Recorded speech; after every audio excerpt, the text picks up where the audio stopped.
देशवासियों के नाम संदेश।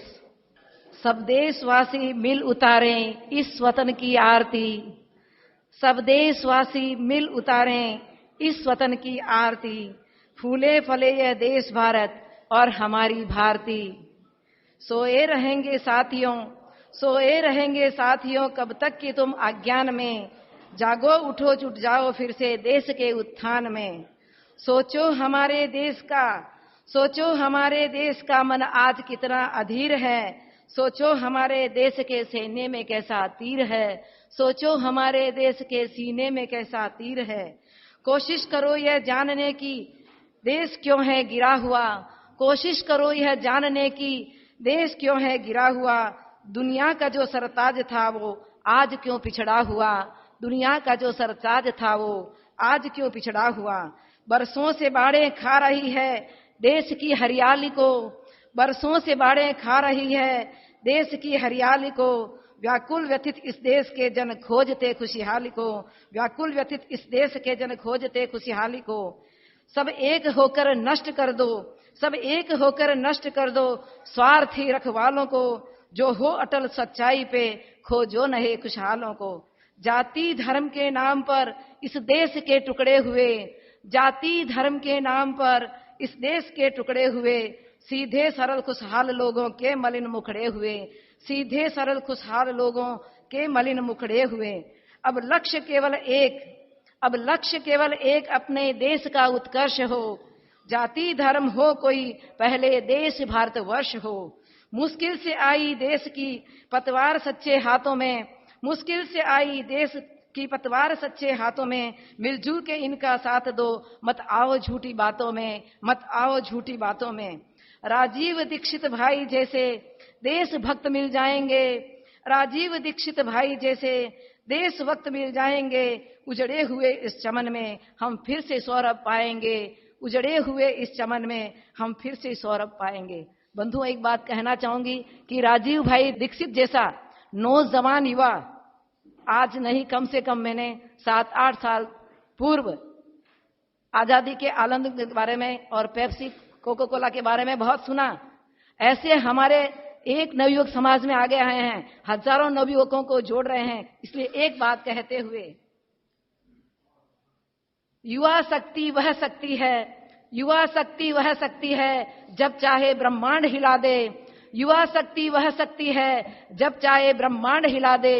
युवा शक्ति वह शक्ति है प्याले में तूफान उड़ा दे, युवा शक्ति वह शक्ति है प्याले में तूफान उड़ा दे। युवा शक्ति वह शक्ति है दम भर दे भरी जवानी में, युवा शक्ति वह शक्ति है दम भर दे भरी जवानी में। युवा शक्ति वह शक्ति है आग लगा दे पानी में, युवा शक्ति वह शक्ति है आग लगा दे पानी में। बंधुओं, राजीव भाई युवा होश में है और साथ में होश को लेकर बैठे हैं, तो मैं समझती हूं कि देश का उत्थान जरूर होगा। धन्यवाद बहन। साध्वी जी के चरणों में नमन करते हुए आज का कार्यक्रम शुरू करते हैं। मैं एक छोटी सी बात आप लोगों को बता देना चाहता हूं कि राजीव भाई जिसके लिए चर्चित और प्रसिद्ध हैं, वो हम सब जानते हैं। राष्ट्रीय चेतना, राष्ट्र धर्म और राष्ट्र चिंतन उनका गहन विषय रहा है। उस पर उनकी सूक्ष्म सोच रही है हर एक समस्या के बारे में, और उसके बाद अब उन्होंने स्वास्थ्य के लिए भी जो सूक्ष्मता से उन्होंने गहन अध्ययन किया है और वो हम तक अपनी बात रख रहे हैं। तो इन दोनों चीजों को मैं जोड़ना चाहता हूं। राजीव भाई जिस राष्ट्र चिंतन का प्रतिनिधित्व करते हैं, तो हमने देखा है कि कुछ वर्षों में या पिछले 5-10 सालों में हमारी समाज में, हमारे परिवार में, हमारे देश में, हमारे विश्व में बहुत सारे ह्रास हुए हैं, बहुत कुछ बदला है, बहुत चीजें गिरी हैं। मैं ये नहीं कहना चाहता कि हम केवल नकारात्मक रूप से देखें, लेकिन जब देखेंगे कि नकारात्मक चीजें ज्यादा बढ़ी हैं, हमारा परिवार टूटा है, भाई भाई को धोखा दे रहा है, व्यापारी व्यापारी को धोखा दे रहा है, अपने ही लोगों को मार रहे हैं। बेनजीर भुट्टो को कल अपनों ने ही मार दिया, ऐसी स्थिति पैदा हो गई है और सब कुछ बिगड़ गया। हमारी बच्चियां अपने माँ बाप के दर्द को समझे बगैर घर से भाग रही हैं। ये सारी समस्याएं इतनी ज्यादा हम लोगों के सामने हो रही है कि हम इसका समाधान ढूंढ नहीं पा रहे हैं। तो ऐसा मैं राजीव दीक्षित भाई से पूछना चाहता हूं कि ऐसा कफ, पित्त और वाद का ऐसा कौन सा प्रकोप हुआ है जो हमारे समाज को इसने इस तरह से अस्वस्थ कर दिया है। तो अगर वो वाग्भट के कोई ऐसे सूत्र, शायद हो सकता है उस समय विषमताएं इतनी नहीं रही होंगी जब वाग्भट ने इस चीज को लिखा, लेकिन ऐसा दूरदर्शी व्यक्तित्व निश्चित रूप से कहीं कुछ सूत्र लिखा होगा जिसको राजीव दीक्षित समझ सकते हैं। तो मेरी कोशिश ये होगी कि वो स्वास्थ्य के साथ वो हमारे समाज के स्वास्थ्य के लिए भी कुछ कहें तो अच्छा रहेगा। राजीव दीक्षित।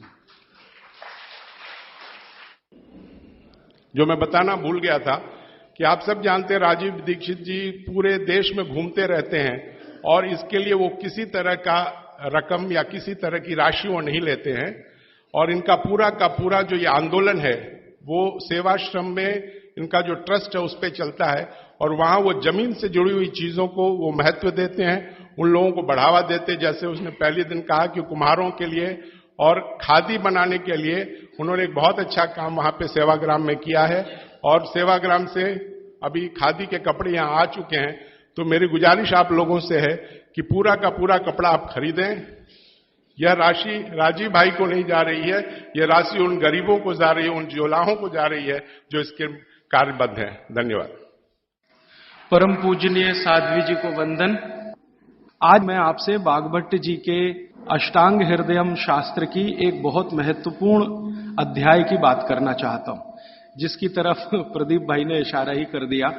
मैं खुद ही उसकी आज बात ही करने वाला था, उन्होंने कह दिया तो अच्छा ही हुआ कि हमारे शरीर में वात पित्त कफ की स्थिति अगर सम है तो हम जीवन भर निरोगी रहते हैं। और निरोगी शब्द की जब मैं बात करता हूं तो आप वाग्भट जी का जो निरोगी शब्द है वो शरीर से भी स्वस्थ और मन से भी स्वस्थ, और मन के बाद एक और स्थिति होती है चित्त की, वहां भी स्वस्थ।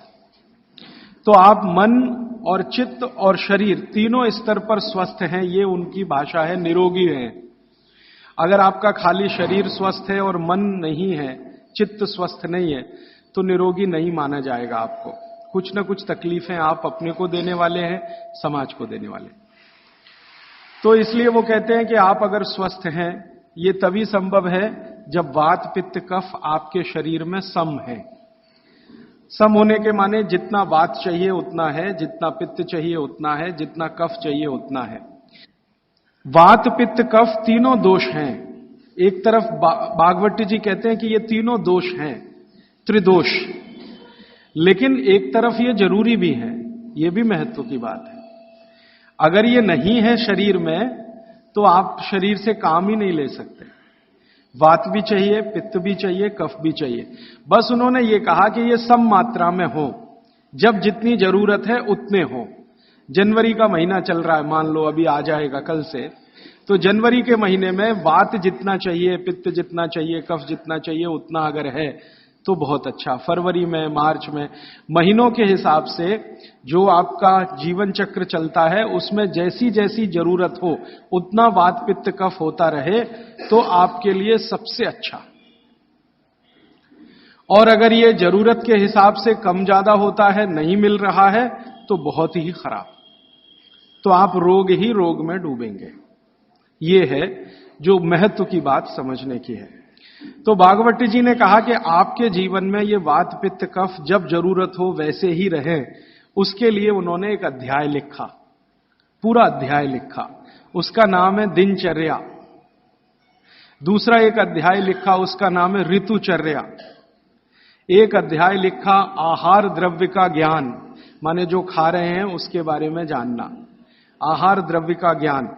फिर ऐसे करते करते उन्होंने 40 से ज्यादा अध्याय लिख डाले। कुल अध्याय में 7000 सूत्र में बार बार रिपीट कर रहा हूं ताकि याद हो जाए आपको। तो जो दिनचर्या वाला हिस्सा है वो अभी तक मैं बात नहीं कर पाया आपसे। आज मुझे एक दिन मिला तो मैं बात करता हूं, और व्याख्यान के अंत में जो प्रदीप भाई ने कहा वो इसमें जुड़ जाएगा अपने आप। दिनचर्या के बारे में वाग्भट जी कहते हैं कि सामान्य रूप से हमारे शरीर की अवस्था के हिसाब से हमें दिनचर्या तय करनी है, शरीर के हिसाब से। सबके लिए ये जर्नल नहीं है, ये ध्यान रखना। हर व्यक्ति के शरीर के हिसाब से ये बदलती है। जैसे मेरे बगल में बाबूजी बैठे हैं तो इनकी दिनचर्या मुझसे अलग होगी, और मुझसे छोटा कोई लड़का या लड़की है भाई या बहन है, उसकी दिनचर्या मुझसे अलग होगी। तो आपकी सुविधा के अनुसार मैं 3 हिस्से करता हूं। मैंने पहले भी वो 3 हिस्से किए हैं। जवानी शुरू होती है 18-19 वर्ष में, इस देश में ऐसा माना जाता है। भागवत जी के हिसाब से ये बराबर नहीं है, आज माना जाता है। हमारे यहां 18 साल पर वोट देने का अधिकार आपको मिलता है, ऐसा माना जाता है कि आप में परिपक्वता है। भागवत जी कहते हैं कि जवानी 13 से 14 साल में शुरू हो जाती है। 13 से 14 साल में शुरू हो जाती है। पुराने लोग हमारे ऐसा ही मानते थे, 13 से 14 साल में युवा अवस्था शुरू हो जाती है। तो आप समझ लीजिए कि जन्म से लेकर 13-14 साल तक का एक भाग, 13-14 साल से लेकर 60 साल तक दूसरा भाग, और 60 साल के ऊपर तीसरा भाग, 3 तरह के लोगों की श्रेणी बना दी जाए। अब इसमें दिनचर्या का ध्यान दिया जाए। तो सबसे पहली बात जो आप सबको याद रखनी चाहिए हमेशा, कि जो 0 वर्ष से लेकर, माने पहला दिन का कोई बच्चा है, वहां से शुरू करके 13-14 साल, ये बच्चा जो है कफ के प्रभाव में रहता है। ऐसा कहें, बचपन में कफ बहुत होता है शरीर को, सारा शरीर कफ के असर में ही रहता है। उस समय वात और पित्त दोनों कम होते हैं। पित्त तो थोड़ा रहता है, वात तो बिल्कुल ना के बराबर होता है बचपन में। इसलिए बचपन में 13-14 साल की उम्र तक के किसी भी बच्चे को या भाई बहन को मैं देखता हूं और वो मुझे कहता है कि मेरे घुटनों में दर्द है, तो मुझे बहुत हैरानी होती है कि ये कैसे आया। आना ही नहीं चाहिए। भागवत जी कहते हैं कि प्रकृति ने एक व्यवस्था बनाई हुई है। वो व्यवस्था ये है कि बचपन जो आपका गुजरेगा वो कफ के असर में होगा, कफ ज्यादा होगा। जिनको कफ ज्यादा होगा उनको घुटनों का दर्द होना ही नहीं चाहिए, कमर का दर्द होना ही नहीं चाहिए, हड्डियों में दर्द होना ही नहीं चाहिए, उनके बाल गिरने ही नहीं चाहिए, बाल बढ़ने ही चाहिए, उनके शरीर में कभी भी थकान होनी ही नहीं चाहिए, शरीर सोने के लिए ज्यादा प्रवृत्त होना ही चाहिए, क्योंकि कफ के असर में नींद बहुत आती है। तो 14 वर्ष की उम्र तक अगर कोई भी भाई या बहन, बेटा या बेटी 8 घंटे से 10 घंटे भी सो रहा है तो भी उसके लिए अनुकूल ही माना जाता है। तो कफ के असर में नींद बहुत आती है, वात के असर में नींद बिल्कुल कम हो जाती है। तो कफ के असर में अगर वो बच्चा है तो उसके शरीर की एक तरह की दिनचर्या ऋतुचर्या है। फिर क्या होता है कि 14 साल से ऊपर लेके 60 साल तक जवानी मान लीजिए, तो इसमें पूरा शरीर पित्त के असर में रहता है।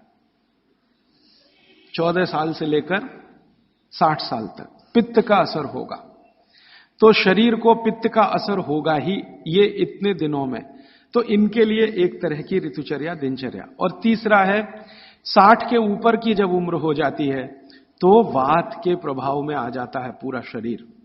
तो 60 के ऊपर उम्र जिनकी हो गई, अब वो मुझे ये कहें कि राजीव भाई घुटने दुख रहे हैं, तो समझ में आता, ठीक है भाई, स्वाभाविक है आपके लिए, हड्डियां कमजोर हो रही हैं, बिल्कुल स्वाभाविक है। ये उतना ही स्वाभाविक है जैसे आपके जीवन में बहुत सारी दूसरी चीजें स्वाभाविक होती है। तो 60 के बाद जब तक आप जीवित हैं वात के प्रभाव में है, 60 से पहले 14 वर्ष तक जब तक आपकी उम्र है आप पित्त के प्रभाव में है, और 14 वर्ष से कम आपकी उम्र है तो आप कफ के प्रभाव में हैं। तो मैं कफ से शुरू करता हूं। कफ से शुरू करें कि कफ प्रधान जो बच्चे हैं 14 साल तक, उनकी दिनचर्या कैसी होनी चाहिए।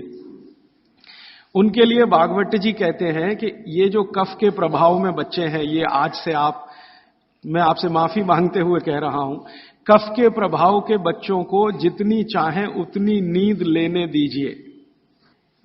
आप उनको टोका टाकी मत करिए।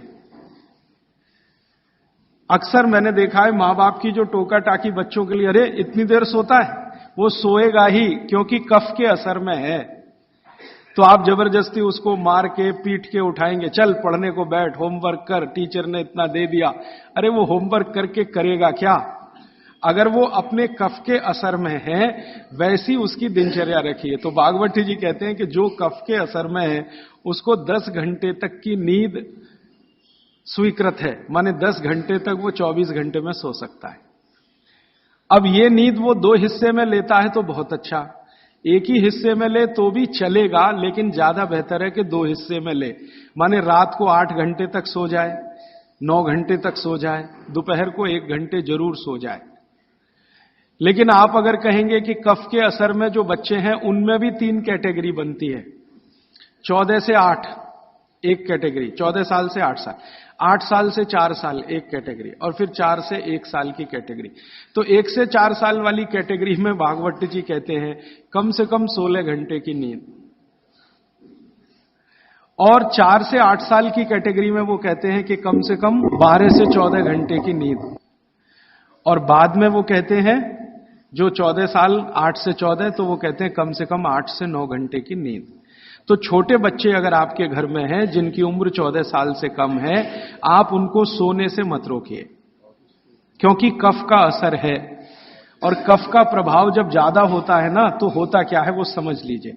कफ आप जानते हैं चिकना पदार्थ है, स्निग्ध पदार्थ है। कफ का मतलब है आपको खांसी आए और जो बलगम निकल जाए, जो बलगम है ना वो ही कफ है, ऐसा समझ ली। वो स्निग्ध है, चिकना है और बहुत भारी है। ये गुरु है, गुरु माने भारी, हैवी है, बहुत हैवी है, इससे ज्यादा हैवी कोई चीज नहीं। तो स्निग्ध है, चिकना है, भारी है, गुरु है, और जो भारी चीज होती है वो शरीर के ब्लड प्रेशर को हमेशा बढ़ाती है, हमेशा बढ़ाती है। हर भारी चीज, हैवी चीज आप कहते हैं ना, कहते हैं कई बार चिकित्सक हल्का खाओ जी, ज्यादा भारी चीज मत खाओ। हर भारी चीज शरीर के ब्लड प्रेशर को बढ़ाती है, क्योंकि भारी चीज जाएगी तो उसका गुरुत्व ज्यादा है, गुरुत्व ये ज्यादा है तो वो बढ़ेगा। अगर ब्लड प्रेशर, तो आपके ब्लड प्रेशर को कंट्रोल रखने के लिए ज्यादा बढ़ गया तो तकलीफ आ जाएगी। तो बॉडी ने एक व्यवस्था बनाई, शरीर ने व्यवस्था बनाई कि आप ज्यादा नींद लो। ये नींद लेते समय ब्लड प्रेशर हमेशा कम रहता है। जितनी देर आप सोएंगे ब्लड प्रेशर या तो सामान्य होगा या सामान्य से कम होगा। जितनी देर आप जगे हुए हैं ब्लड प्रेशर सामान्य से थोड़ा ज्यादा होगा। तो बचपन में क्या है, आदमी या बच्चा गुरुत्व में है, कफ में है, स्निग्धता में है, इसलिए उसको नींद लेकर ब्लड प्रेशर को मेंटेन करना है अपनी व्यवस्था बनाने के लिए, इसलिए वो ज्यादा देर सोएगा ही। आप उसके सोने पर पाबंदी मत लगाओ। आप अगर ये महसूस करते हो कि जी 14 घंटे से भी ज्यादा सो रहा है, तो सोचने की बात आएगी। उसमें भी 4 साल तक के बच्चे को तो वो भी नहीं सोचना, वो 18 घंटे भी सोए तो सोने दो उसको। और वैसे भी आप महसूस करते हैं, आप सब माताएं हैं, आपने बच्चे अपने बड़े किए ही हैं, छोटे बच्चे जितने होंगे नींद उतनी ज्यादा लेंगे, क्योंकि कफ का असर उतना ही ज्यादा है और ज्यादा कफ को मेंटेन रखना है ब्लड प्रेशर के लिए, इसलिए नींद लेनी ही पड़ेगी, बिना उसके होने वाला नहीं है। इसलिए बचपन में नींद ज्यादा। तो अब नींद ज्यादा है तो ये कब संभव है? ये नींद ज्यादा आप तभी संभव है जब जल्दी सो जाएं, माने बच्चों को जल्दी सोना ही। आप बोलेंगे जी कितने बजे तक सोना? भागवत जी तो ये कहते हैं कि सूर्यास्त होने के 2 घंटे के अंदर सो जाना, सूर्यास्त होने के 2 घंटे के अंदर सो जाना। अब सूर्यास्त कब हुआ? चेन्नई में मान लीजिए 6 बजे हुआ, तो हर बच्चे को 8 बजे तक सो ही जाना, कंपलसरी सो जाना। अब ये तब संभव है जब आप बच्चों को थोड़ा टीवी से दूर रखें। भागवत जी के समय में टीवी नहीं था, होता तो उस पर भी कमेंट करते। अब ये आ गया पिछले 50 साल में, आधुनिक विज्ञान ने इसको दे दिया। तो टीवी से बच्चों को दूर रखें ताकि उनके सोने की कमी ना आए। टीवी देखने में आजकल बच्चे 11 बजे तक 12 बजे तक जगते हैं, तो उनके नींद में कमी आती है। नींद में अगर कमी आएगी तो कफ के असर में नींद अगर पूरी नहीं लेंगे तो फिर कफ बिगड़ेगा, और ये बिगड़ा हुआ कफ बच्चों को चिड़चिड़ा बनाएगा, चिड़चिड़ा। बच्चों को अगर नींद पूरी नहीं लेंगे, इसको ध्यान रखिए, तो उनमें चिड़चिड़ापन आएगा, गुस्सा भी आएगा। और चिड़चिड़ापन और गुस्सा उनमें है तो वो आपकी कोई बात नहीं मानेंगे।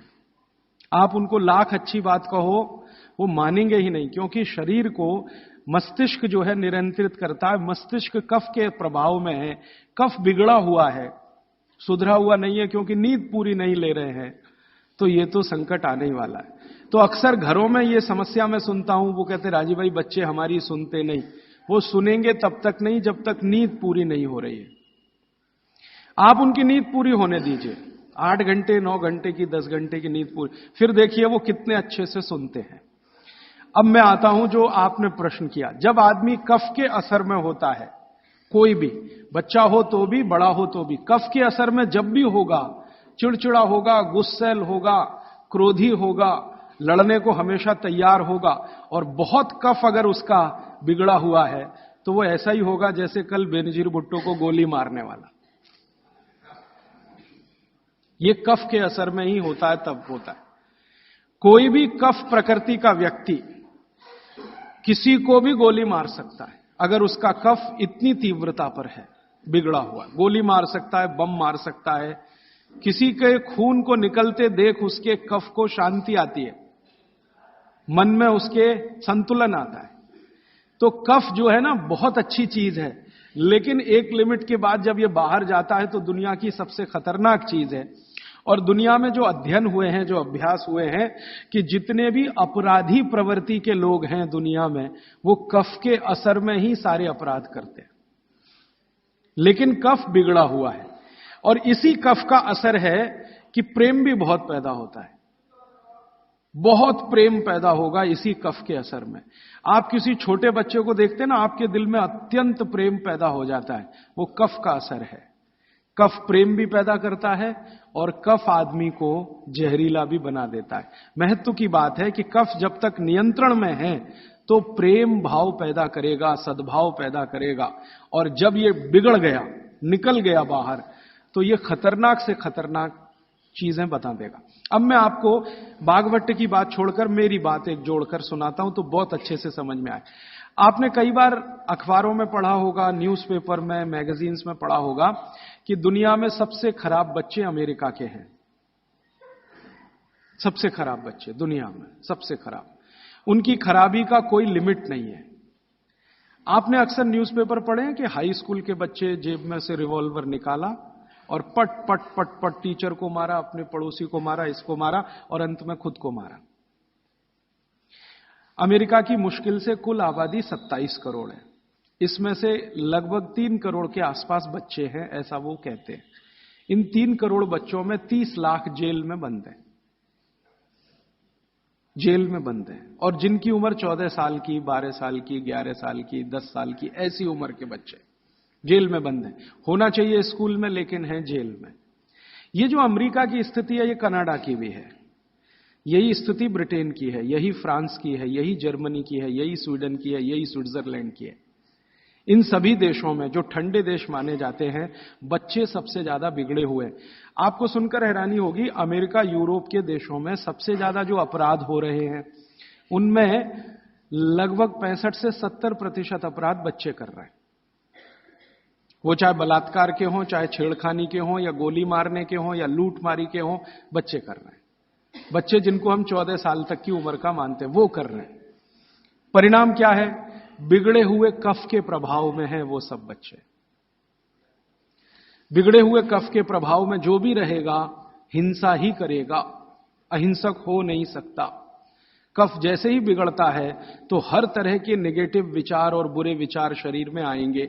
अब वो शरीर की एक स्वाभाविक क्रिया है, इसको रोकना है तो क्या करें? इसको रोकना है तो कफ कम करो, बिगड़ने मत दो। और कफ बिगड़े नहीं तो भागवत जी कहते हैं इसकी सबसे अच्छी अचूक दवा है भरपूर नींद लेना। मुफ्त का इलाज है। बिगड़े हुए कफ को सुधारना है, कंट्रोल में। ये बड़ों के लिए भी मैं कह रहा हूं, क्योंकि आगे आपको भी समझ में आएगा कि आपके शरीर में भी अगर कफ की स्थिति बिगड़ रही है तो भरपूर नींद लेना शुरू करिए, कफ अपने आप आपका कंट्रोल में आ जाएगा, क्योंकि शरीर ही कर लेता है ये सब। बस ध्यान दीजिए। इसका मतलब यह है कि बच्चों को चिड़चिड़ेपन से बचाना, गुस्से से बचाना, नेगेटिविटी से बचाना, गलत रास्ते पे ना चले जाएं। अब गलत रास्ता आप सब समझते हैं, जैसे हमारे प्रदीप भाई कह रहे थे कि आजकल बच्चे भाग रहे हैं घर छोड़कर बॉयफ्रेंड के साथ या गर्लफ्रेंड के साथ। ये बिगड़े हुए कफ की अवस्था है। क्योंकि मैं तो ट्रीटमेंट भी करता हूं होम्योपैथी में। ऐसे बहुत सारे लड़के लड़कियां इलाज के लिए मेरे पास आते हैं जो घर छोड़कर भागे हुए। क्यों भाग गए जी? पिताजी अच्छे नहीं लगते, माताजी अच्छी नहीं लगती। जिन माता पिता ने पैदा किया वो ही अच्छे नहीं लगते। कफ इतना खतरनाक है, आप जरा समझिए इस बात को। जो माता पिता ने जीवन के सारे कष्ट झेलकर उनको बड़ा कर दिया 14 साल का। क्योंकि मैं आपको एक विनम्र बात कहना चाहता हूं, मेरा ऑब्जर्वेशन है, दुनिया में बच्चों को बड़ा करना सबसे मुश्किल काम है, सबसे मुश्किल काम मानता हूं। धीरू भाई अंबानी होना सबसे आसान काम है। हां, आपके पास कुछ पैसा नहीं है, 10,000 करोड़ बनाना, 20,000 करोड़, 1 लाख करोड़ बनाना सबसे आसान काम है, सबसे आसान काम है। लेकिन एक बच्चे को बड़ा कर देना या 2 बच्चे को बड़ा कर देना दुनिया का सबसे मुश्किल काम है। आप फैक्ट्री चला सकते हैं 1, चला सकते हैं 10, चला सकते हैं 20, बहुत आसान है आपके लिए, क्योंकि उसको मैनेज करने के लिए बहुत मैनेजर आपको मिल जाएंगे, विशेषज्ञ मिल जाएंगे। लेकिन बच्चे को बड़ा करने के लिए मैनेजर किराए पे नहीं मिलता, मिलता है तो वो बच्चों को बड़ा नहीं कर सकता।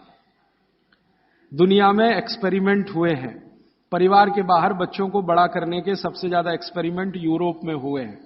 कॉन्वेंट है ना, कॉन्वेंट, ये बच्चों को बड़ा करने के ही केंद्र हैं।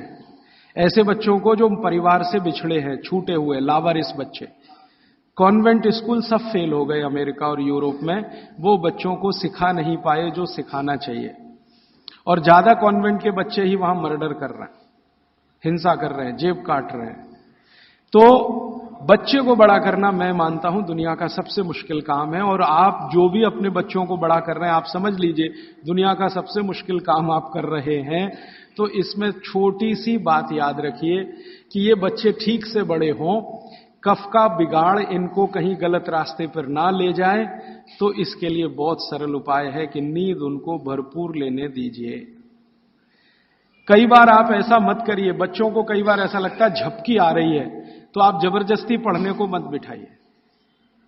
कुछ बच्चे ऐसे हैं जो मेज कुर्सी पे बैठते ही ऊँघने लगते हैं, तो उनसे कहिए कि देखो किताब बंद कर दो और जाके सो जाओ।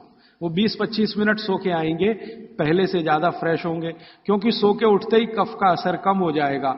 और कफ के असर में पढ़ाई नहीं होती, ये और बात एक ध्यान दीजिए, कफ के असर में पढ़ाई नहीं हो सकती।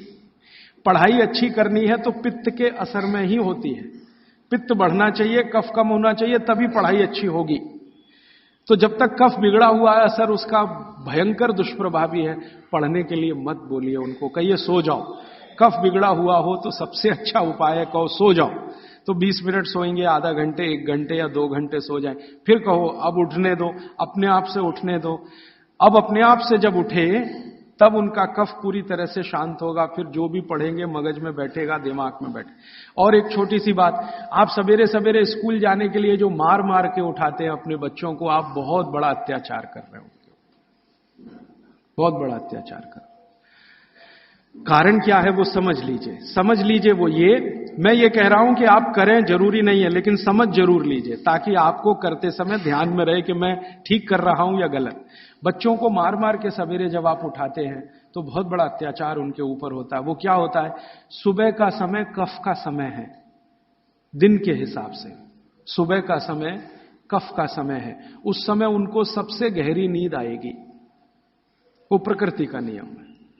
और उसी समय मार पीट के आप उनको उठा के बाथरूम में करते, चल जल्दी से नहा, बस आ गई है, ऑटो रिक्शा आ गया है। अरे ये बस और ऑटो रिक्शा क्या करेंगे उसकी जिंदगी को। मैंने ही क्या कर लिया इतना सब पढ़ने के बाद, क्योंकि जो कुछ मैंने पढ़ा है वो मेरी जिंदगी के कभी काम नहीं आया।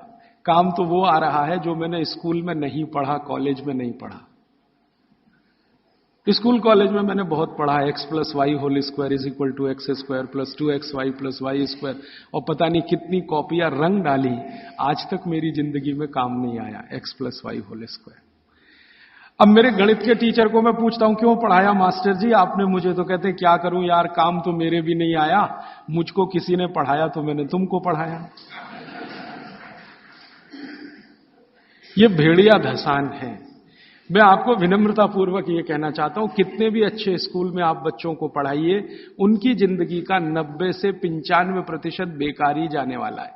अब उसके लिए आप उनको मार पीट के उठा रहे हैं, जो कभी काम नहीं आएगा जिंदगी में। तो आप ये अत्याचार मत करिए। फिर आप कहेंगे जी स्कूल तो सुबह ही चलते हैं, तो स्कूल वालों को मिलकर समझाइए कि बच्चों के स्कूल का समय दोपहर को रखें।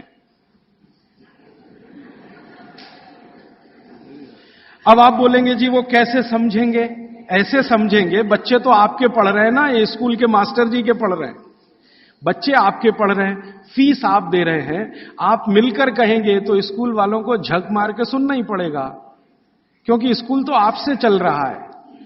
आप स्कूल से नहीं चल रहे, स्कूल आपसे चल रहा है। आप लाखों रुपए उनको डोनेशन दे रहे हैं, करोड़ों रुपए फीस दे रहे हैं, तो उनको कहिए छोटे बच्चों के स्कूल कभी भी सवेरे नहीं होने चाहिए। 7 बजे से स्कूल चल रहा है, ये तो होना ही नहीं चाहिए। उनका स्कूल 11 बजे से 12 बजे से होना चाहिए। आप प्रयास करिए, सफलता मिले तो बहुत अच्छा, नहीं मिले तो अपना अलग स्कूल ही खड़ा कर दीजिए। हां, क्या मुश्किल है आप जैसे लोगों के लिए? आप सब यहां बैठे हुए लोग हैं, कोई करोड़पति से कम नहीं है, क्या मुश्किल है? एक स्कूल ऐसा शुरू कर दो जो बच्चों को सुबह नहीं पढ़ाएगा। जी, हम आयुर्वेद के हिसाब से चलेंगे, हम बागवट के हिसाब से चलेंगे, हमारा बच्चों का स्कूल दोपहर को ही शुरू होगा। तो आप कोशिश करिए, कोशिश करने से दुनिया में सब कुछ होता है। जब से मैंने ये बातें मेरे मित्रों से शेयर की, हमारे कार्यकर्ता बहुत हैं देश भर में, करीब 18,000, उनसे जब शेयर की तो उन्होंने कई कई जगह प्रयास किए, कुछ में सफलता भी मिली। स्कूल वाले मान गए, समझ गए, बागवट के सूत्र उनको समझाए तो वो मान गए। हाँ, बच्चों को, क्योंकि स्कूल में पढ़ाने वाली भी टीचर है या टीचर है, उसके भी अपने बच्चे हैं, वो भी देख रही है, महसूस कर रही है कि सुबह तो सोने का ही उनका मन करता है, तो सुबह तो सोने के लिए ही है उनके लिए, क्योंकि सुबह कफ का असर होता है और बच्चे तो कफ के ही प्रभाव में हैं, तो डबल असर होगा। इसलिए सुबह उनको नींद अच्छी आएगी। सुबह नींद अच्छी आएगी तो उनको झकझोर के जगाइए मत। अब सुबह की नींद उनकी ठीक से आए, इसके लिए वो रात को जल्दी सोए, तो 8 बजे तक सोने के लिए नियम डाल दीजिए। 8 बजे के बाद आपके घर का टीवी बंद हो जाए तो वो भी नहीं देखेंगे, आप देखेंगे तो वो भी देखेंगे। बच्चे तो जो आप करते हैं वैसे ही सीख लेते हैं। तो आप 8 बजे के बाद टीवी को बंद करने का नियम डाल दीजिए। बच्चों में आदत पड़ गई नींद आने की 8 बजे, तो वो सोएंगे, भरपूर नींद लेंगे, सुबह 6 बजे तक उठेंगे, बहुत अच्छे से उठेंगे। फिर आप चाहें तो उनसे कोई भी काम करवा सकते हैं। उनके मन में न चिड़चिड़ापन होगा, न गुस्सा होगा, न कोई नेगेटिव थॉट होगा, क्योंकि नींद जीवन में उतनी ही बड़ी चीज है जितना भोजन। तो भरपूर नींद लीजिए या लेने दीजिए, क्योंकि वो कफ के असर में है। तो बच्चों की दिनचर्या में आप ये ध्यान रखिए कि 8 से 10 घंटे सोना कंपलसरी, एक बात। दूसरा, बच्चे कफ के प्रभाव में हैं, ये मैं बार बार कहूंगा आपसे ताकि याद रहे। बच्चे कफ के प्रभाव में हैं और कफ का प्रभाव क्षेत्र जो है ना, वो जान लीजिए, हृदय से ऊपर और मस्तिष्क का अंतिम बिंदु, ये कफ का क्षेत्र है। हृदय से ऊपर, यहां से ऊपर पूरा ये कफ का क्षेत्र है। हृदय से नीचे नाभि तक ये पित्त का क्षेत्र है और नाभि से नीचे पूरा ये वात का क्षेत्र है। तो बच्चे कफ के असर में हैं, तो ध्यान रखिए कि उनको जितने रोग होंगे वो यहां से ऊपर वाले ही होंगे बचपन के। नाक बहेगी, सर्दी होगी, जुकाम होगा, खांसी आएगी, ये सब इसी एरिया के रोग हैं। तो भागवत जी कहते हैं कि बच्चों को कफ के असर से बाहर लाते रहें, बिगड़े नहीं उनका कफ। तो इसके लिए बच्चों की मालिश, उन्होंने एक शब्द, बहुत सुंदर शब्द दिया, अभ्यंग मालिश। मालिश बहुत जरूरी है, बच्चों की मालिश बहुत ही जरूरी है।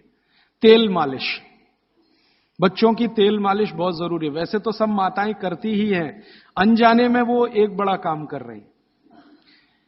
कफ को कम करने की जो दूसरी चीज बताई है भागवत ने, एक तो मैंने बताया नींद, जो कफ की विकृति को कंट्रोल में रहती है। दूसरी चीज जो कफ को कंट्रोल करती है, नियंत्रित करती है, वो है मालिश, घिसाई, रगड़ाई, ये कफ को कंट्रोल करती है। नींद के बाद हो गई मालिश, तो बच्चों की मालिश अत्यंत जरूरी है। तो सुबह जब वो सोकर उठते हैं, शौच आदि से निवृत्त होकर आते हैं, तो उनकी मालिश होनी ही चाहिए। अब भागवत जी ने कहा है कि जो कफ के असर में है वो व्यायाम ना करे, वो प्राणायाम ना करे, योग आसन भी ना करे। ध्यान रखिए इस बात को। भागवत जी कहते हैं कि कफ के असर वाले व्यक्ति को ना तो व्यायाम, ना तो आसन, ना तो प्राणायाम, उसके लिए है मालिश, रगड़ाई चाहिए उसको शरीर के। ठीक है? तो मेरी आपको विनती है कि बच्चों को व्यायाम करने के लिए प्रोत्साहित मत करिए। कई बार माता पिता टीवी का चैनल खोल के वो रामदेव जी का चल रहा है, चल तू भी कर, उसके लिए नहीं है ये। व्यायाम, योग, प्राणायाम उनके लिए सबसे उपयोगी है जो पित्त के प्रभाव में है। वात के प्रभाव वालों को बहुत मामूली, पित्त वालों को सबसे ज्यादा। कफ वालों को बिल्कुल नहीं। योग प्राणायाम आसन कफ वालों को बिल्कुल नहीं, वात वालों को थोड़ा, पित्त वालों को सबसे ज्यादा। यह है सूत्र भागवत जी। तो बच्चों को मत प्रेरित करिए कि तुम आसन करो, कि तुम प्राणायाम करो, कि तुम ऐसी एक्सरसाइज करो। उनके लिए तो कफ के असर में है, तो ये एक्सरसाइज जितनी कम हो उतना अच्छा। मालिश करिए उनकी, भरपूर मालिश करिए। अब तीसरी बात, तीसरा सूत्र, बच्चों की मालिश कहां करें जी? पूरे शरीर में करें, पूरे शरीर में करिए। लेकिन भागवत जी कहते हैं कि कफ का असर कहां है? मैंने आपको थोड़ी देर पहले कहा, छाती से लेके ऊपर तक। तो ये जो इतना हिस्सा है इसकी मालिश ज्यादा करिए ताकि कफ थोड़ा शांत रहे। तो सीधे से बात अब मैं समझाता हूं, बच्चों के सिर की मालिश सबसे ज्यादा करिए। सिर, ये ऊपर का हिस्सा, धीरे धीरे धीरे धीरे तेल लगा के सिर की मालिश सबसे ज्यादा करिए। तो मालिश किससे करेंगे? तेल से। तेल जो है कफ नाशक है, तेल जो है ना कफ नाशक है। तो सिर की मालिश करेंगे, छोटे छोटे छिद्र हैं, तेल इससे अंदर जाएगा, कफ को सामान्य रखेगा। तो कफ के प्रभाव में बिगड़ेंगे नहीं बच्चे, माने गुस्सा नहीं करेंगे, चिड़चिड़े नहीं होंगे, निगेटिव नहीं होंगे, जिंदगी में गलत काम नहीं करेंगे। तो बच्चों के सिर की मालिश बहुत जरूरी है, सिर की मालिश। दूसरा वो कहते हैं कि कफ का जो दूसरा बड़ा स्थान है, एक तो सिर हुआ, दूसरे है कान। ये कान है ना, ये कफ के स्थान है। तो बच्चों के कान की मालिश रोज होनी चाहिए, जरूर होनी चाहिए। कान की मालिश कैसे करें? बस तेल लगाइए, हाथ में ऐसे ऐसे घुमाइए, फिर उल्टा घुमा दीजिए, फिर ऐसे घुमा दीजिए, और थोड़ा तेल कान में डाल के रखिए उनको, क्योंकि कफ का स्थान है कान। तेल डालते ही कफ शांत होगा। तो हमारी पुराने जमाने की जो माताएं हैं वो रोज बच्चों को कान में तेल डालती थी, वो अनजाने में बहुत बड़ा वैज्ञानिक काम करती थी। देखा ना पुराने जमाने की माताओं को। आज के जमाने की माताएं तो कहती चिपचिपा है तेल, तेल चिपचिपा है तभी तेल है, नहीं तो उसमें कुछ है ही नहीं। तो पुराने जमाने की माताएं बच्चों को बराबर कान में तेल डाल के रखती थी। तो बच्चों के कान में नियमित रूप से तेल डालिए। फिर आप बोलेंगे जी कौन सा तेल?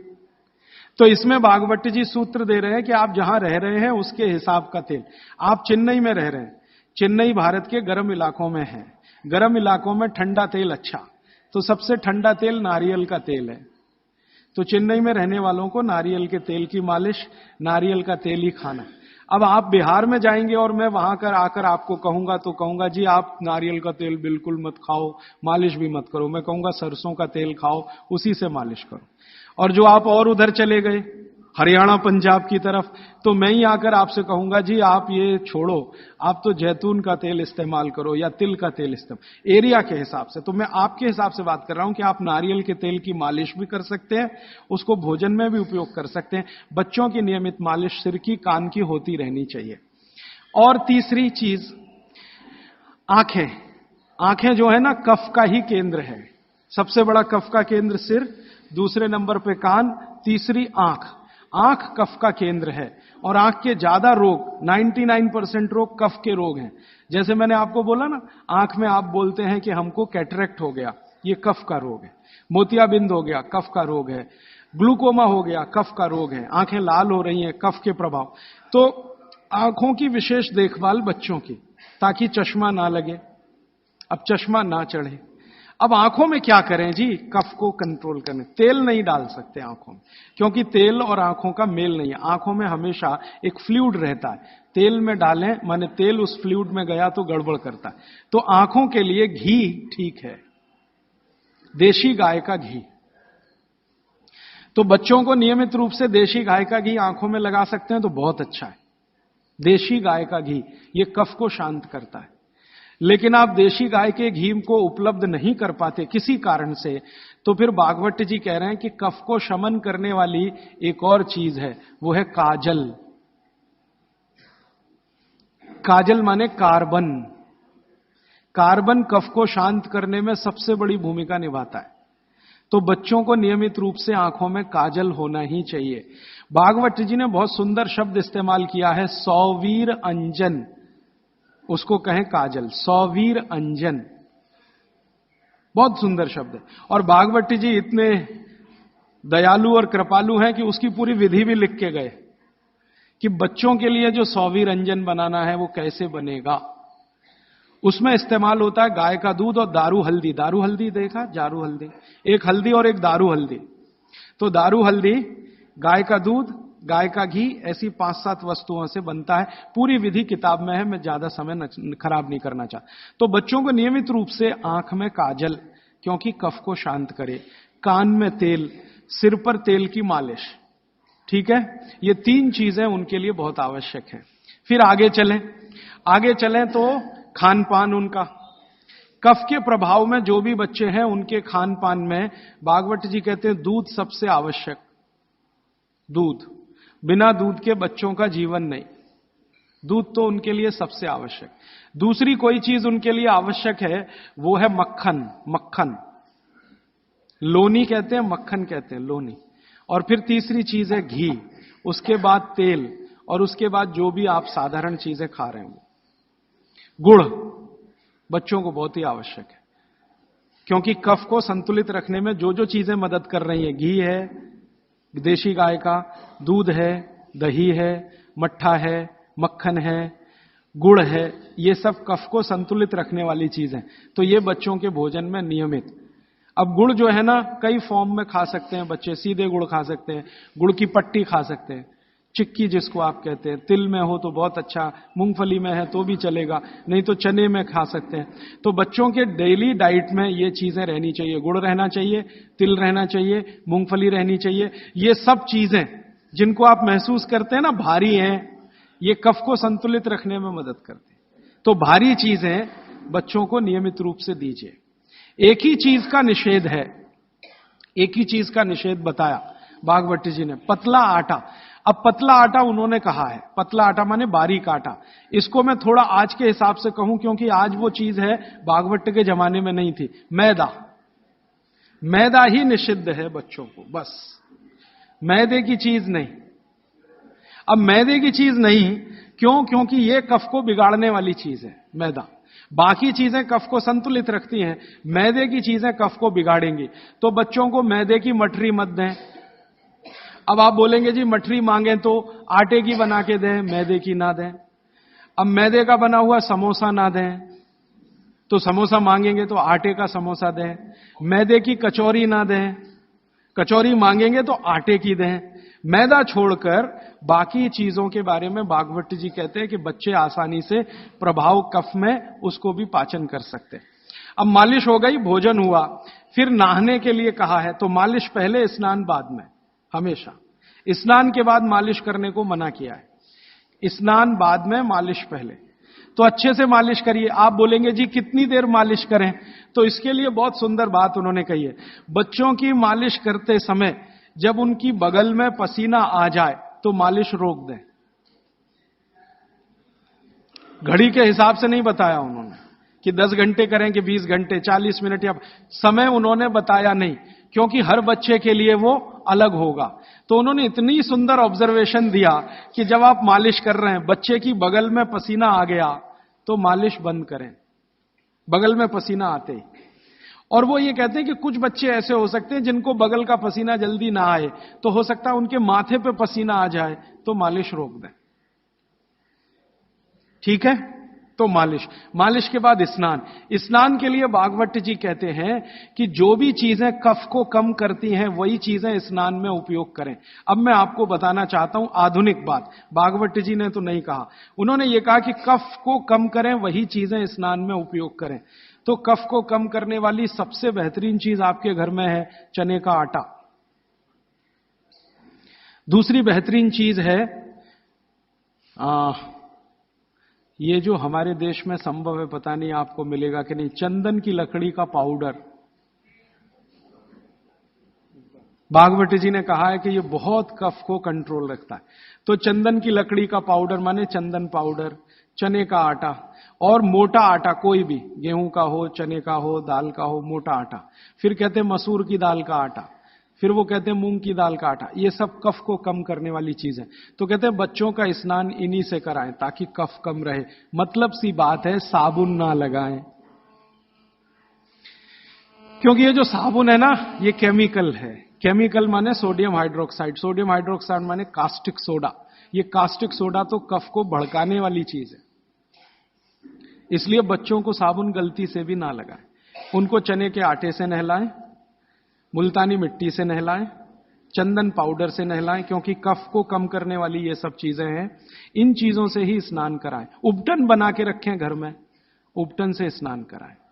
बच्चों को साबुन गलती से भी नहीं। और साबुन जो गलती से आप लगा रहे हैं और आंख में गया तो सर्वनाश कर सकता है आंख का, क्योंकि आंख कफ के प्रभाव में है और साबुन बहुत तीखा होता है। वो पित्त और वात के प्रभाव की चीजें हैं।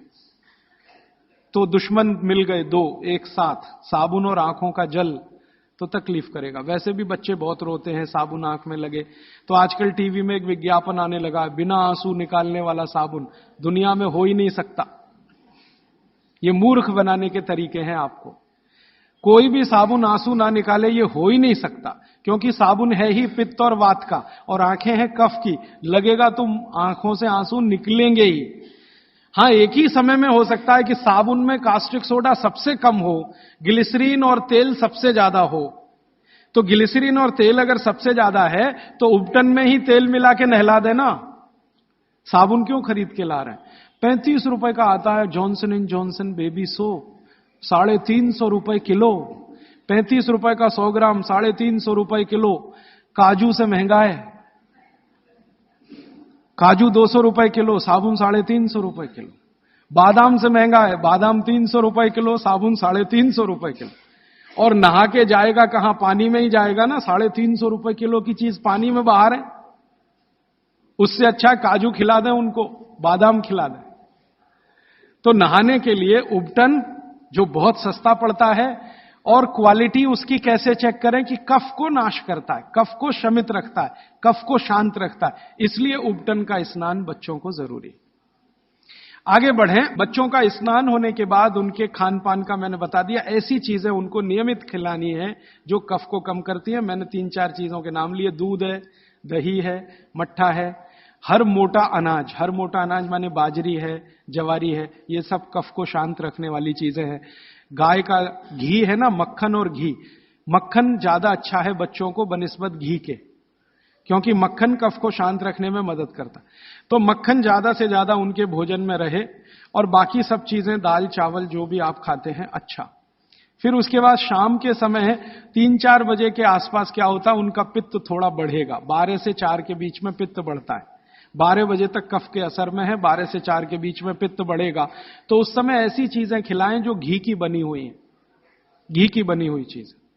और रात को ये बच्चे थोड़ा वात के असर में आते हैं। कफ तो सबसे ज्यादा है, लेकिन रात को वात के, तो वात को कम करने वाली चीजें रात को उनको दें।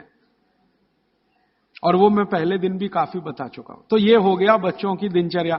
7 बजे सोने के लिए का माहौल बनाने के लिए तैयारी करें। 7 बजे तक माहौल बने सोने का, तो 8 बजे सोएंगे।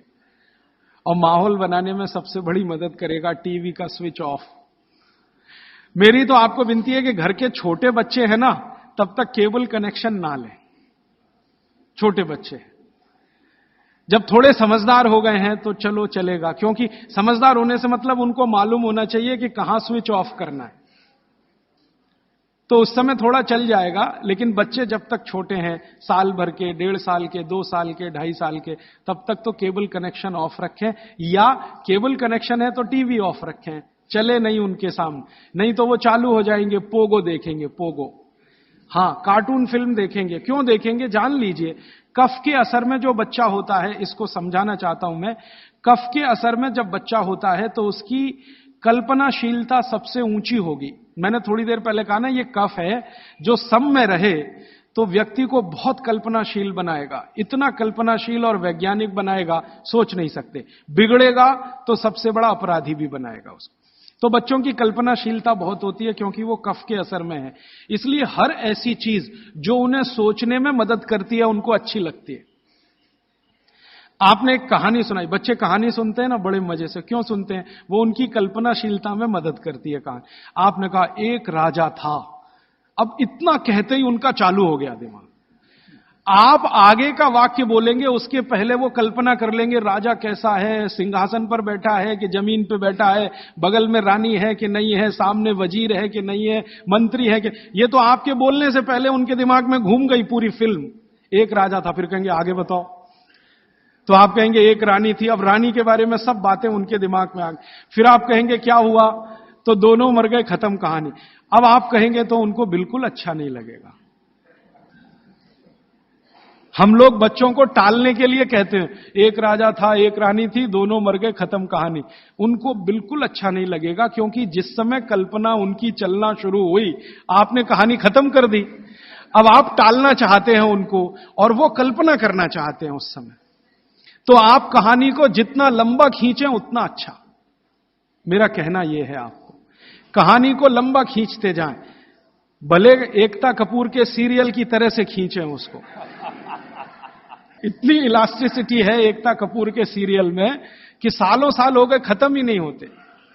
सास भी मर गई, बहू भी मर गई, एक जनरेशन चली गई, दूसरी आ गई, सीरियल खत्म। ये बच्चों को चाहिए, आप उनकी कल्पनाशीलता को बढ़ाने में मदद करें। माने कहानी जो वो सुन रहे हैं उसको छोटी ना करें, सुनते सुनते सो जाएं तो बहुत अच्छा है। और मेरी आपको विनती है कि चुन चुनकर कहानियां सुनाएं उनको। अब आज के जमाने में कैसे बच्चे आपको चाहिए, जैसे चाहिए वैसी कहानी सुनाइए। भगवान महावीर जैसे बच्चे चाहिए तो सुनाइए उनकी कहानी, रोज सुनाइए, सुनेंगे, बड़े प्रेम से सुनेंगे, लेकिन कल्पनाशीलता के साथ। आप अगर उनको चाहते हैं कि राणा प्रताप जैसे हों तो सुनाइए उनकी कहानी, लक्ष्मीबाई जैसे हों तो सुनाइए उनकी कहानी। क्योंकि बच्चों की कल्पनाशीलता आपसे ज्यादा बड़ी है, ये जान लीजिए। ये अलग बात है कि उनके पास शब्दों का भंडार कम है, शब्दकोश कम है, लेकिन सोचने में वो आपसे आगे हैं। तो शब्द आप दे दीजिए, कल्पनाशीलता उनके पास है, बैठकर वो अपना चित्र बना ही लेंगे। और जिन बच्चों को जितनी लंबी कहानियां आप सुनाएंगे वो उतने ही क्रिएटिव होने वाले हैं, उतने ही क्रिएटिव होंगे। अच्छा वैज्ञानिक बनाना है बच्चों को तो कल्पनाशीलता ऊंची चाहिए। तो अच्छे वैज्ञानिक बनाना है अगर किसी भी बच्चे को तो कल्पनाशीलता ऊंची, तो कहानी उतनी लंबी। अच्छा मैथमेटिशियन बनाना है, कल्पना शक्ति अच्छी चाहिए तो कहानी लंबी। माने लंबी कहानियां सुनाने की आप अपनी आदत डालें तो बच्चों में आएगी। वो कहानी सुनने में इतने मगन होते हैं, फिर उनको टीवी की जरूरत नहीं है, ना पोगो की जरूरत है, ना कार्टून नेटवर्क की कुछ जरूरत नहीं। आप अगर सुना रहे हैं उनको कहानी जिसमें उनकी कल्पनाशीलता रम रही है तो वो बहुत जरूरी है। और फिर मेरी एक छोटी सी आखिरी बात, क्योंकि दूसरी बात के लिए समय कम पड़ रहा है, कि जब बच्चे आपसे कोई सवाल करें तो जान लीजिए वो अपनी कल्पनाशीलता को बढ़ाना चाहते हैं, तब सवाल कर रहे हैं। तो उनके सवाल का जवाब ईमानदारी से दें। जैसे उन्होंने सवाल पूछा कि ये टमाटर का रंग लाल क्यों है, मान लीजिए सवाल पूछा टमाटर का रंग लाल क्यों। अब आपको मालूम नहीं है कि टमाटर का रंग सच में लाल क्यों है, तो आप उनको कुछ उल्टा सीधा मत कहें, भगवान ने कर दिया है, ऐसा हो गया है, वैसा हो गया है। आप उनको ईमानदारी से कहें, देख भाई, बेटा या बेटी, मुझे अभी मालूम नहीं है कि टमाटर का रंग लाल क्यों होता है, मैं कल पता करके बता दूंगा या परसों पता करके बता दूंगा। बच्चे जब सवाल पूछ रहे हैं तो उनकी कल्पनाशीलता की पूर्ति के लिए पूछ रहे हैं। आप उनको कभी भी गलत जवाब तो दीजिए ही मत। वो कह रहे हैं जी ये चंद्रमा क्यों चमक रहा है सफेद सफेद, और तारे क्यों चमक रहे हैं, और सूरज लाल क्यों दिख रहा है या पीला क्यों दिख रहा है, या ये पत्ते हरे क्यों हैं, ये पीले हो जाते हैं तो ये हरे से पीले कैसे हो गए। ऐसे सवाल वो पूछेंगे, उनके उत्तर पूरी ईमानदारी से दीजिए। तो इसका माने आपको पढ़ना ही पड़ेगा, बिना पढ़े आप उत्तर दे नहीं सकते। और जो आपने कोशिश की उल्टा सीधा, तो थोड़े दिन में जब उनको सच्चाई पता चलेगी तो आपका आदर वो बिल्कुल नहीं करेंगे। उनके गुरुजी ने बता दिया कि ये पत्ता हरा इसलिए था और टमाटर लाल इसलिए हो गया और चंद्रमा इसलिए चमकता है, सूरज इसलिए पीला दिखाई देता है। जैसे ही उनको पता चलेगा तो आपकी इज्जत तो 2 कौड़ी की हो गई उनके सामने। वो आपको कहेंगे जी आपने गलत बताया, मेरी टीचर ऐसा बोलती है। तो आपसे हटकर वो टीचर की तरफ चला गया, और टीचर की तरफ गया तो समझ लो बच्चा आपके हाथ से ही गया। जैसे जैसे उसका आकर्षण टीचर के प्रति बढ़ता जाएगा वो आपके कंट्रोल के बिल्कुल, फिर टीचर जो कहेगी उसको पत्थर की लकीर मानेगा, आप जो कहोगे उस पर कभी भी भरोसा नहीं करेगा। इसलिए मैंने थोड़ी देर पहले कहा बच्चों को बड़ा करना दुनिया का सबसे मुश्किल काम। तो आप बच्चों के साथ व्यवहार वैसा ही करें जैसा प्रकृति ने उनको स्वभाव दिया है। कफ का स्वभाव माने कल्पनाशीलता वाला स्वभाव। कफ का स्वभाव माने इमेजिनेशन, लिमिटलेस इमेजिनेशन। वो सीमा के पार जाके बात करते हैं। आप देखते हैं ना, दुनिया के सारे बच्चे परेशान है हैरी पॉटर पढ़ने के लिए, है ना? और आप और मैं सवाल करते हैं जी हैरी पॉटर में रखा क्या है? कुछ नहीं है, उसमें तिलिस्म है, जादुई तिलिस्म है।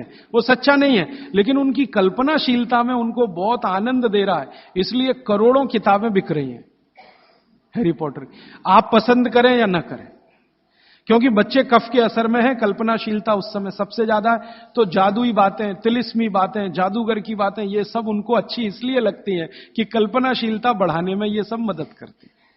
ये जासूसी उपन्यास जितने हैं ना, बच्चे बहुत प्रेम से पढ़ते हैं, चाहे वो अमेरिका में हो या हिंदुस्तान में। बस अंतर है, अमेरिका में अंग्रेजी में पढ़ेंगे, हिंदुस्तान में हिंदी में जरूर पढ़ेंगे। चंदा मामा एक पत्रिका आती है बच्चों की, चंदा मामा या नंदन, चुन चुन के ऐसी कहानियां हैं उसमें जो उनकी कल्पनाशीलता बढ़ाती हैं। तो वो लड़ेंगे आपसे, चंदा मामा चाहिए, नहीं तो ये किताब चाहिए, अमर चित्रकथा चाहिए, ये चाहिए, ये चाहिए। अब आपके ऊपर है कि आप उनकी कल्पनाशीलता कितनी बढ़ा सकते हैं। 14 साल तक विशेष ध्यान रखें बच्चों का, जब तक वो कफ के असर में। अब इसमें बाद में कुछ बातें आएंगी तो कल मैं जोड़ूंगा। अब मैं आ जाता हूं पित्त में। पित्त के प्रकृति के लोगों की दिनचर्या क्या? पित्त प्रकृति माने 14 साल से ऊपर और 60 साल के नीचे, इनकी दिनचर्या क्या? पित्त प्रकृति के लोगों को कफ का असर कम हो जाता है, पित्त थोड़ा बढ़ता है, वात उनके पास कम ही रहता है या बिल्कुल नहीं रहता। अब पित्त प्रकृति के लोगों को ज्यादा सोना जरूरी नहीं है, उनका पित्त है, कफ तो ऐसे ही शांत है, तो ज्यादा सोना जरूरी नहीं। माने पित्त प्रकृति के लोग अगर 8 घंटे सो रहे हैं, 7 घंटे सो रहे हैं तो भी चलेगा। न्यूनतम नींद कितनी होनी चाहिए? आप कहें पित्त प्रकृति के सब लोगों को, जिनकी उम्र 14-15 साल से लेकर 60 साल है, इनकी कम से कम नींद 8 घंटे की रहे तो अच्छा है। लेकिन इससे भी कम रह सकती है क्या? 7 घंटे हो सकती है, लेकिन उसके लिए थोड़ा प्रयास करना पड़ेगा। 6 घंटे भी हो सकती है, 6 से कम नहीं और 8 से ज्यादा नहीं, ऐसे मान लीजिए। तो पित्त प्रकृति के लोगों को 6 घंटे से कम नहीं सोना, 8 घंटे से ज्यादा नहीं सोना। अब उसके हिसाब से दिनचर्या तय करिए। तो 8 बजे सो जाएं, मान लो आप भी ऐसे ही माने। भागवत जी कहते हैं सूर्यास्त के 2 घंटे बाद सो जाएं, बच्चे भी बड़े भी। तो 8 बजे आप सो जाएं, तो 8 से 8 4 बज गए ना, 4 बजे उठें। आपके लिए उठना बहुत जरूरी है।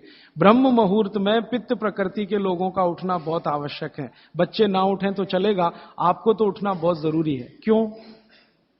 अगर आप 4 बजे उठते हैं तो अगला पूरा दिन आपका बहुत बेहतरीन और व्यवस्थित है, और 4 के बाद उठेंगे तो पूरा दिन डिस्टर्ब है। क्यों? क्योंकि जो जो करना है आपको वो 4 बजे से लेके ही शुरू होगा। 4 बजे उठे, आपने पानी पिया, जो मैंने पहले ही बता दिया, ऊषा पान जिसको कहते हैं। फिर शौच आदि के लिए आप गए, 10-15 मिनट मान लीजिए उसमें गया। फिर बाहर आप निकले, दंत धावन शब्द इस्तेमाल किया, दंत धावन करें माने दांत साफ करें। अब दांत साफ कैसे करें? पित्त प्रकृति के लोगों को हमेशा दांत ऐसी चीज से साफ करना जो कषाय हो स्वाद में, तिक्त हो स्वाद में। कषाय समझते हैं? कड़वा, जो स्वाद में कड़वा है और तिक्त है, ऐसी चीजों से आपको दांत साफ करना है, क्योंकि प्रकृति आपकी पित्त की है। तो पित्त को कम करना, कंट्रोल करके रखना, यह कषाय और तिक्त स्वाद की चीजों से ही होगा। तो इसका मतलब यह है कि आप नीम का दातुन करें, जो कषाय भी है, तिक्त भी है। भागवत जी ने कॉलगेट के लिए मना किया है। कॉलगेट था ही नहीं तो लिखा भी नहीं है उन्होंने कहा कि आप नीम का दातुन करें। और नीम से भी अच्छा एक दातुन उन्होंने बताया, मदार समझते हैं? मदार का एक पेड़ होता है, वो कहते हैं नीम से भी अच्छा है, क्योंकि वो और ज्यादा कषाय है और ज्यादा तिक्त। फिर एक है बबूल, फिर एक है अर्जुन की छाल आपने पिया ना, अर्जुन की दातुन भी होती है। तो ऐसे 12 वृक्ष उन्होंने बताए हैं, नीम है, मदार है, अर्जुन है। फिर ये जो होता है ना आम, बबूल है, आम है, अमरूद है, ऐसे 12 वृक्षों का उन्होंने वर्णन किया है कि इनकी दातुन ही करना, इसके आगे 13वें वृक्ष की नहीं। और वो डिटेल लिखा है किताब में, आप ले सकते। जब उन्होंने आगे लिखा है वो मैं अभी बता दूं। वो ये कहते हैं कि जीवन में जो ऋतु है, ऋतु गर्मी है, फिर सर्दी है, फिर बरसात है, 3 तो मुख्य ऋतुएं हैं, फिर इनकी उप ऋतुएं हैं, तो 6 हो जाती है, शरद है, शिशिर है, वसंत है। तो मोटा मोटा बता देता हूं, ज्यादा बारीक आपको याद नहीं रहेगा। वो ये कहते हैं कि जब गर्मी का सीजन है, गर्मी माने अप्रैल से शुरू कर लीजिए, उगादी से शुरू कर लीजिए, नहीं तो आप मकर संक्रांति से ही मान लीजिए। तो मकर संक्रांति से लेकर जब तक गर्मी है, माने बारिश नहीं होती, तब तक नीम के दातुन की बात कही उन्होंने। तो इसमें चैत्र भी आएगा, वैशाख भी। अब आप पुरानी चीज जरा देखिए कि हमारे बचपन में हमारी दादी कहती थी कि देख चैत्र का महीना लग गया, नीम के पत्ते खा ले तो अगले 1 साल तक बीमार नहीं पड़ेगा। तो वो समय यही आता है जो बागभट्ट जी का कैलकुलेशन। क्यों? ये जो समय है इसमें पित्त को भड़कने से बचाने में सबसे बड़ी मदद ये करेगा नीम। तो नीम का दातुन, नहीं तो बबूल का दातुन, नहीं तो मदार का दातुन, लेकिन गर्मियों में सबसे अच्छा नीम है। दूसरा सबसे अच्छा बबूल है गर्मियों में, और सर्दियों के दिन में सबसे अच्छा दातुन है अमरूद। अमरूद के पेड़ का दातुन सर्दियों में सबसे अच्छा, अमरूद के पेड़ का। और अमरूद के जैसा ही एक और पेड़ होता है, जामुन का भी दातुन करने का नियम बताया है, लेकिन पता नहीं आप तोड़ पाएंगे कि नहीं, लेकिन अमरूद का आसानी से मिल जाएगा। और फिर ज्यादा बारिश के दिनों में जो वो बोलते हैं, तो आम का भी कर सकते हैं, अर्जुन का भी कर सकते हैं। और आप बोलेंगे जी पूरी जिंदगी अगर नीम का ही दातुन करें तो कर सकते हैं, 3 महीने लगातार करके थोड़े दिन छोड़ देना, फिर 3 महीने कर लेना। वो थोड़े दिन छोड़ने का नियम ध्यान रखना। तो फिर आप बोले थोड़े दिन छोड़ दिया तो क्या करें? उस दिन दंत मंजन कर लेना।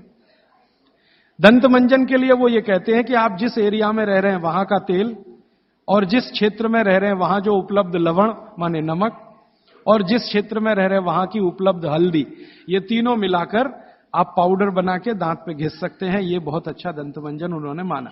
दूसरा दंतमंजन उन्होंने बताया है गाय के गोबर को सुखाकर जलाएं, उसकी जो राखी है उसमें थोड़ा कपूर मिला दें, थोड़ा सेंधा नमक मिला दें, बहुत अच्छा दंतमंजन। तीसरा वो कहते हैं कि जो त्रिफला चूर्ण मैंने बार बार आपको बोला, त्रिफला चूर्ण है तो इसको बारीक पीसें, दंतमंजन के लिए बारीक पीसना और खाने के लिए मोटा पीसना। तो बारीक त्रिफला चूर्ण, थोड़ा सेंधा नमक, बस मिला के दांत पे घिसें, तो ये दंतमंजन। ऐसे 8-10 तरह के दंतमंजन है, 12 किस्म की दातुन है। तो आप ये जरूर करें। माने टूथपेस्ट बंद करें। अब क्यों करें टूथपेस्ट बंद? बागवट जी और आधुनिक विज्ञान को जरा जोड़ता हूं। आप पित्त के असर में हैं, जान लीजिए। सुबह सोकर उठेंगे तो मुंह में पित्त ही भरा हुआ है, लार जिसको आप कह रहे हैं। अब ये असर ज्यादा है तो इसको कंट्रोल रखना है आपको, तो इसलिए कहा ये दातुन अच्छी है। लेकिन अगर आप ब्रश कर रहे हैं, पेस्ट कर रहे हैं, तो क्या है उसमें? चीनी है, चीनी है ना, शुगर है। अब वो सैकरीन के रूप में है या किसी भी रूप में शुगर है, और शुगर और पित्त का झगड़ा है। तो सुबह उठते ही अगर आप पेस्ट कर रहे हैं जो मीठा है, तो सर्वनाश है। मीठा ब्रश माने मीठा पेस्ट पित्त में मिलाएं तो पित्त को तो बिल्कुल खराब करेगा ही, और मुंह को भी खराब करेगा। क्योंकि सुबह का मुंह आपका मीठे के असर में आया, मीठे के असर में, तो 101% चांसेस हैं कि आपके दांत खराब होना जल्दी शुरू हो। और मेरा ऑब्जर्वेशन है कि जो ज्यादा पेस्ट कर रहे हैं उन्हीं के दांतों में कीड़े सबसे ज्यादा लग रहे हैं। कीड़े लगना माने दांत खराब होना। आप बंद करिए, ये अच्छा नहीं। विज्ञान के हिसाब से बहुत खराब, और धर्म के हिसाब से तो और भी खराब है। मैं कई बार यहां बोल के गया हूं, सभी कॉलगेट, क्लोजअप, पेप्सोडेंट जैसे टूथपेस्ट मरे हुए जानवरों की हड्डियों से बन रहे हैं। जैसे कॉलगेट बन रहा है मरे हुए सुअर की हड्डियों से। ये प्रयोगशाला में प्रयोग करके हम प्रमाणित करने के बाद बोल रहे हैं आपसे, क्योंकि मैं जानता हूं सामने वाली कंपनी मेरे खिलाफ केस कर सकती है। फिर भी मैं बोल रहा हूं कि कॉलगेट बन रहा है मरे हुए सुअर की हड्डियों से, पेप्सोडेंट बन रहा है मरी हुई गाय की हड्डियों से, क्लोजअप और फॉरहंस बन रहे हैं बकरी और बकरे की हड्डियों से। और अगर आप शाकाहारी हैं, चुस्त जैन हैं और सवेरे सवेरे हड्डियों को घिस रहे हैं, तो कहां धर्म पालन हो रहा है? और आप तो जैन हैं तो इतना जान लीजिए कि प्रत्यक्ष हिंसा का जितना पाप है ना, परोक्ष हिंसा का पाप भी उतना ही है। तो किसी कंपनी ने आपके लिए बनाया टूथपेस्ट, माने उसने मारा जानवरों को, उसमें से निकालने के लिए हड्डियां आपके लिए बनाया, तो पाप आपके ऊपर उतना ही है जितना उस मारने वाले के ऊपर है। तो कसाई का पाप अपने सिर पे क्यों लेना? तो क्यों ये कॉलगेट क्लोजअप बंद कर दीजिए, दातुन पे आइए, नहीं तो दंत मंजन। आप कहेंगे चेन्नई में दातुन नहीं मिलता, नहीं मिलता तो दंत मंजन बताया उन्होंने, वो आप बना लीजिए, तरीका मैंने बता दिया। सभी ऋतुओं में एक दंत मंजन वो कहते हैं कॉमन है, त्रिफला चूर्ण का दंत मंजन किसी भी ऋतु में किया जा सकता है, तो आप उसका ध्यान रखिए। अब आपने दांत वात साफ कर लिए, अब आपकी आगे की जो दिनचर्या है वो कैसी होगी? आपको जो है ना, पित्त प्रकृति के लोगों को मालिश भी करना है, व्यायाम भी करना है। बच्चों के लिए तो सिर्फ मालिश है, आपके लिए मालिश भी है, व्यायाम भी है। तो अब आप में कई बार कंफ्यूजन ऐसा होगा कि व्यायाम पहले करें कि मालिश पहले करें।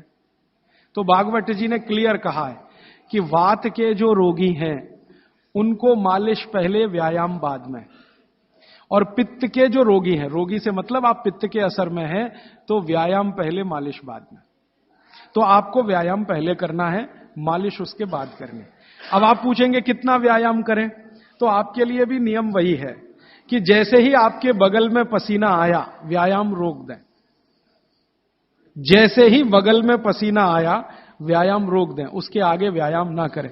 पसीना आया, व्यायाम रोक दें। वो 10 मिनट में आए तो, 20 मिनट में आए तो, 25 मिनट में आए तो, 40 मिनट में आए तो, 1 घंटे में आए तो, आपके शरीर के हिसाब से ध्यान रखिए। इससे ज्यादा व्यायाम करने की कोशिश ना करें। अब वो कहते हैं सबसे अच्छा व्यायाम क्या?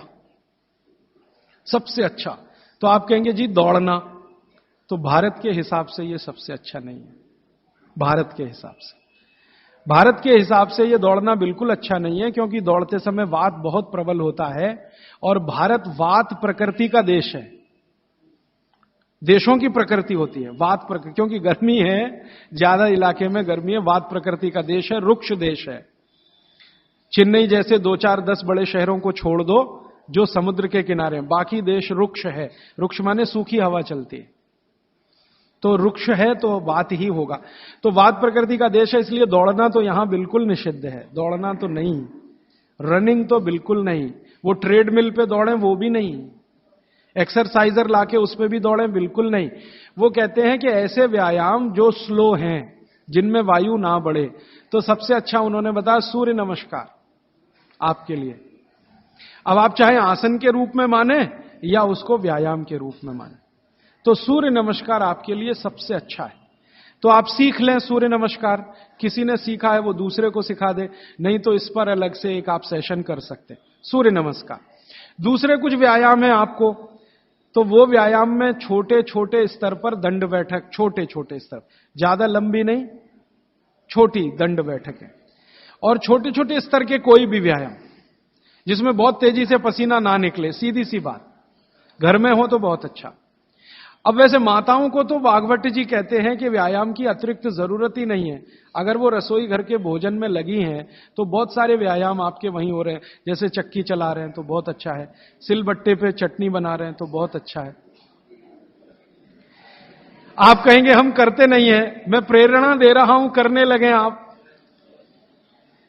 मिक्सी का उपयोग कम करें, सिलबट्टे का ज्यादा करें, चक्की का उपयोग ज्यादा करें, मिक्सी का उपयोग कम करें, बाजार में जो इलेक्ट्रिक चक्की है उसका उपयोग कम करें। वो मैं पहले भी बोल चुका था, अभी भी बोल रहा हूं कि आप चक्की को चला के आटा पीसेंगे, उसकी क्वालिटी बहुत बेहतरीन होने वाली है, क्योंकि इसमें घर्षण कम है। और घर्षण कम है ना, तो अनाज धीरे धीरे पिसेगा, और अनाज धीरे पिसेगा तो टेम्परेचर नहीं बढ़ेगा। और वात वाले देश में टेम्परेचर बढ़ना नहीं किसी भी चीज का। और आप इलेक्ट्रिक चक्की में पिसवाएंगे ना, बहुत तेज घर्षण है, तो अनाज में नाश हो जाएगा, पौष्टिकता कम होने ही वाली है। तो हाथ की चक्की का खा के देख लीजिए एक रोटी, और ये बिजली वाली चक्की का खा के देख लीजिए एक रोटी, एक ही मिनट में अंतर पता चल जाए। तो अगर आप करें तो अच्छा है। फिर आप कहेंगे जी चक्की मिलती नहीं। मैंने चेन्नई में देखा 2 लोगों को जो चक्की बना के देंगे, आप अगर उनको ऑर्डर दें तो। पत्थर वाले लोग यहां हैं, मैं 6 दिन से यहां घूम रहा हूं, सड़क पे दिखाई दिए, तो सिलबट्टा तो है उनके पास, चक्की नहीं है। क्यों नहीं है? वो कहते हैं कोई लेता नहीं तो क्या बनाए, आप लेंगे तो बनाएंगे। 2-4 बना हुआ है तो वो भी। और आपको कहीं ना मिले तो जरूर मुझे करें फोन, तो हम कुछ ट्रक भर भरा के राजस्थान से, गुजरात से भिजवाएंगे आपके पास। ट्रक भर के ही भेजेंगे तभी सस्ती पड़ेगी, एक दो आएगी तो मुश्किल हो जाएगी। और आप अगर राजस्थान जाते हैं या गुजरात जाते हैं तो एक आध चक्की तो साथ में भी ला सकते हैं ना। AC 3 टायर में आप 60 किलो तक वजन ला सकते हैं, AC 2 में 100 किलो तक ला सकते हैं, और स्लीपर क्लास में 40 किलो तो ला ही सकते हैं कंफर्म टिकट पे। तो चक्की तो 20 किलो से ज्यादा होती ही नहीं है। तो आप भी जाएं कभी राजस्थान गुजरात तो 2 चक्की एक आदमी ला सकता है। तो आप लाएंगे चक्कियां तो क्या होने वाला है, वो जो बनाने वाले कारीगर बैठे हैं पत्थर वाले, उनका कुछ रोजगार तो बढ़े, कुछ रोजी रोटी चले, जो अभी धीरे धीरे बंद हो रही है। और उनकी रोजी रोटी अगर आपने चलाई, तो मैंने आपको सबसे पहले दिन एक बात बताई थी कि आप जिंदगी के अपने सब दुख दूर करिए, दैहिक दैविक भौतिक, और दूसरों के दुख दूर करने में मदद करिए तो मोक्ष मिलेगा। तो आपने चक्की बनाने वाले का भौतिक दुख तो दूर किया, चक्की खरीदी तो पैसा तो मिला, गरीबी कम हुई, रोजगार बढ़ा, तो भौतिक दुख भी अगर आपने कम किया तो मोक्ष की तरफ जा। तो चक्की है, सिलबट्टा है, कोशिश करें तो व्यायाम की अतिरिक्त जरूरत नहीं। और अगर नहीं कर पा रहे हैं तो थोड़ा हल्का फुल्का व्यायाम आप जरूर करें। और बहनों को, माताओं को जो सबसे अच्छा व्यायाम है, भागवत जी कहते हैं फॉरवर्ड बेंडिंग। फॉरवर्ड बेंडिंग माने आगे झुकना। तो जितनी बार आप आगे झुकें, ध्यान रखें कमर से झुकें हमेशा, तो जिंदगी में कभी भी दर्द नहीं आएगा कमर का। आगे कमर को छोड़कर कहीं से भी झुकेंगे तो तकलीफ है। कोशिश करें कमर से झुकें, जितना झुक पाते हैं वहीं तक झुकें, जरूरत नहीं है कि नीचे तक झुकें। हो सकता है कमर से झुकें तो आपके हाथ घुटने तक ही आए, वहीं तक रहने दीजिए, सहज होकर करिए, असहज होकर मत करिए। तो थोड़ा व्यायाम 15-20 मिनट में पसीना आ जाएगा, उतना काफी। फिर उसके बाद मालिश, आपको भी मालिश जरूरी है, क्योंकि आपको भी कफ का असर ना बढ़े और आपका विकृत ना हो। तो आपको भी बच्चों की तरह यह बात ध्यान रखनी है कि सिर की मालिश ज्यादा, कान की भी मालिश ज्यादा, और बाकी शरीर की तो करनी है। और शरीर में सबसे ज्यादा मालिश तलवे की, पांव की। मालिश के बाद स्नान, स्नान उसी तरह से उबटन आदि से, और फिर भोजन, भोजन के बाद विश्राम 20 मिनट, फिर आपका काम, फिर रात्रि का माने शाम को 6-7 बजे का भोजन। इस तरह का नियम है पित्त वालों का। और वात वालों के लिए क्या है, जिनकी उम्र 60 के ऊपर है, उनके लिए भागवत जी कहते हैं व्यायाम निषेध। जैसे बच्चों को निषेध वैसे उनको निषेध। उनके लिए मालिश बहुत जरूरी, जैसे बच्चों की वैसे वात वालों की। माने बुजुर्ग लोगों को मालिश बहुत जरूरी है, व्यायाम से भी ज्यादा। और मालिश करते समय ध्यान रखना है सिर, तलवे, 2 चीज है, और कान भी। तो मालिश आप करें, व्यायाम करें तो बहुत ही हल्का फुल्का